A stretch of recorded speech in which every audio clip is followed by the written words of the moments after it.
si Joylyn? Hindi, Marik. Nawawala ba siya? Gilbert, hatid ko lang to anak natin sa eskwelahan na. Oh, sige. Mag-ingat ka. Ingat kayo. Nitong Marso, nabalot ng takot ang mga kababaihan sa bayan ng Tarangnan sa Samar.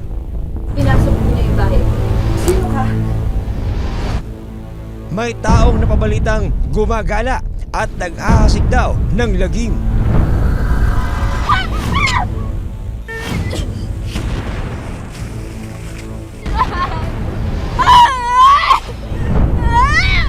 Sumasalakay siya, mapaumaga man o 10 oras ng gabi.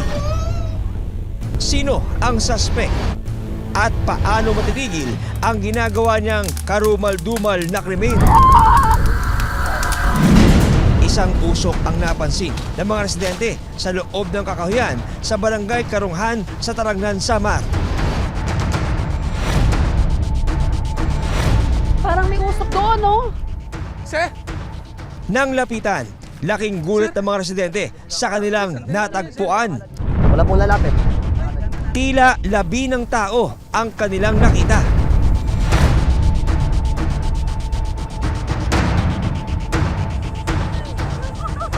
Ano yung pamahala rito? Naman po kayo. Nakakita yung mga tao doon na may nagsunog. Kinabukasan, sa dalampasigan ng parehong barangay, isang kahina-hinalang sako ang nalambat ng isang mangingisda. Magkakalapak. Dali ah. Ano dito na isrog? Sa cellphone video na kuha ng ilang residente, makikita ang isang puting sako sa dalampasigan ng barangay Karunghan. Mapapansin din na may mga bato sa labas nito na tila nagsisilbing pabigat. Nang buksan ng sako, dito na tumambad sa mga isda ang sunog at putol na katawan ng isang babae.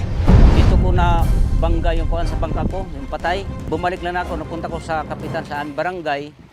Ipinagbigay alam ng mga residente sa Tarangnan Police ang kanilang mga nakita. Dali ah. Ano dito na isrog? Yung nakita doon, yung katawan pero wala ng paa at wala ng kamay, mayroon pa namang ulo, ma'am.